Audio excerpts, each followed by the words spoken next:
So guys, usapang boxing muna tayo ngayon. Maganda to, kakatapos lang na laban nila. Hindi ko pa napanood din to. So, panonoorin natin to. Kung sinong mananalo dito. So, yung highlights na lang yung panonoorin natin. Kung paano yung naging laban nila. Si Kit Thurman, ito yung nakalaban ni Manny Pacquiao mga guys. Na technical knockout ni pambansang kamaon natin to eh. Si Sebastian Pundura naman, ano to, kumbaga sumisibol na world champion to. Marami ng knockout din to na laban. Si Sebastian Pundura pala yung record niya is 24 wins na mga guys. 1 draws and 1 loss. So 16 knockouts na siya mga guys. So batang-bata pa to. Age niya is 28 years old. Tapos matangkad to mga guys, oh. 6-footer and 5 inches, 5.5 inches, 6'6" ang height niya. So yung reach niya, ang layo ng reach niya mga guys, so 80 yung reach niya, tapos yung stance niya is kaliwete. Ito naman si Kit Thurman, marami na ring wins to mga guys, 31 wins and 2 losses. Yung isa dyan kay Manny Pacquiao siya natalo. So 23 KO, hindi basta-basta to si Kit Thurman. Marami na ring na-knockout na boksingero to. So, ang height ni Kit Thurman naman, matangkad din si Kit Thurman. Nasa 5'9.5" siya. So, reach niya is 69. Lamang na lamang to si Sebastian Pundura. Tapos yung stance niya is orthodox. So, start na tayo guys. Panoorin natin yung laban nila. Maganda to.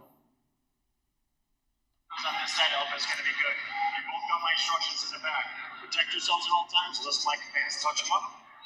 Back you want, Joe. But he believes they spared him the damage of a long war-torn career. These two are ready to go to war in the main event for the 154-pound title, and immediately Fundora establishing that long. So ang pinaglalabanan nila dito mga guys is World Boxing Champion Super Welterweight Division title mga guys. So mabigat na timbang to. So nasa kumbaga middle na timbang to ng boksingero. So super welterweight division.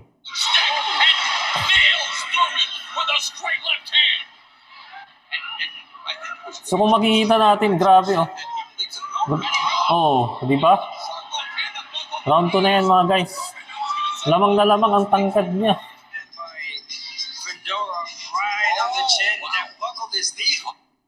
So, kung mapapansin natin, tinamaan siya ng kaliwa si Kit Thurman mga guys. So, nayanig siya doon. Nawalan siya ng balanse. So, grabe ang tangkad. Pang basketball player yung height niya. 6'6" ba naman eh. Yan oh. Boom! Sa pool, kaliwa. Listen for that bell, gentlemen. Listen for the bell. Super welterweight champion. So, Skills don't translate. round 4 na mga guys. The left hand lands the right as well. And have we seen Keith Thurman against someone with this size? Mapapansin natin halos hirap na maka-atake si maka-opensa si Kit Thurman. Halos tumalon siya mga guys oh. Laban nila. Tangkad kasi halos 6 ang height niya. Ang basketball player, kaya si Kit Thurman napapatalon eh pagka umuipensa siya, umaatake. Tangkad eh.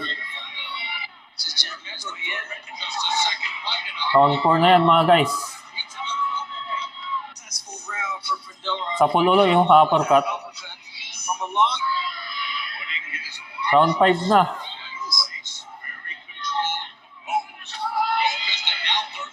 Oh. Natamaan uli kaliwa.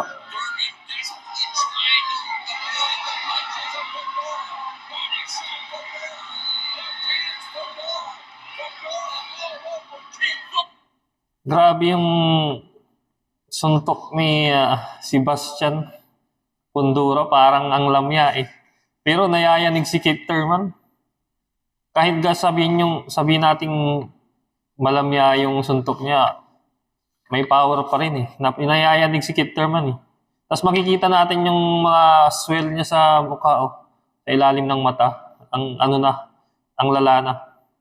Tonight, from the world of YouTube, Round 5 pa lang yan ah. he's the man to beat at 154. And he may have been saved. Saved by the bell. He doesn't bounce him off and Round 6 na mga guys oh. looks like he'll be stopped at any moment. Sebastian Fundora continues the evolution. So, so si Fundora dito, ginamit niya yung reach advantage niya. Kasi yung range ng haba ng kamay niya, ang layo oh. Pwede niyang gamitin lang jab eh. Jab para lang hindi siya maopinsan ni Keith Thurman eh. But Thurman's face is a mess. He was caught in the lower left eye.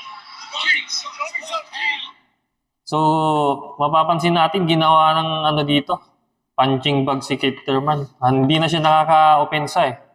Halos si Sebastian Fundora lahat ng opensa eh. He's not liking getting hits. He's trying to get away from this. You know? Lit up like the Sin City script by Fundora. I'd be shocked if Have you Thurman takes it ever out of seen this round. Thurman's face look like that? Never.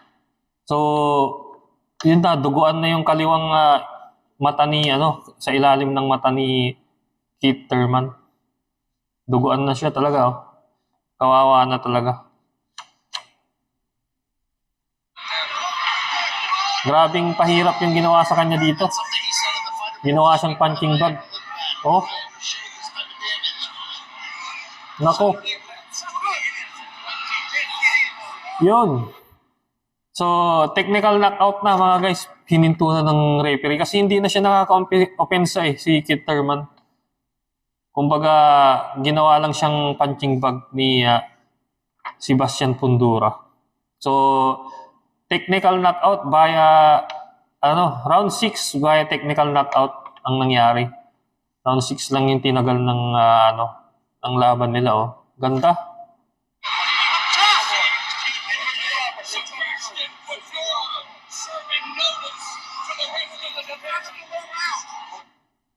Grabe.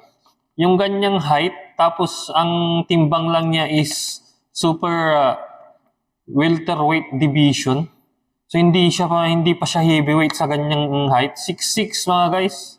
Parang ka-height niya si LeBron James. Ganyan yung mga height niya. Payat kasi siya, oh. So yan, panalo na si Sebastian Fundora dito mga guys. Nanalo siya via technical knockout. Not just a tall man. Grabe, oh. Natin.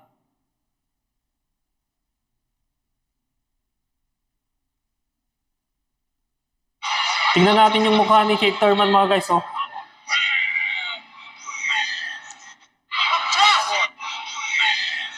Finish after he Tingnan natin yung mukha niya. Grabe. Punit-punit. Not just a tall man. Yan, oh. Ang lala. Punit yung kaliwa niya dito. Sa suntok. So kung sa atin, nasa edad niya kasi, nasa na rin si Keith Thurman, 37 na.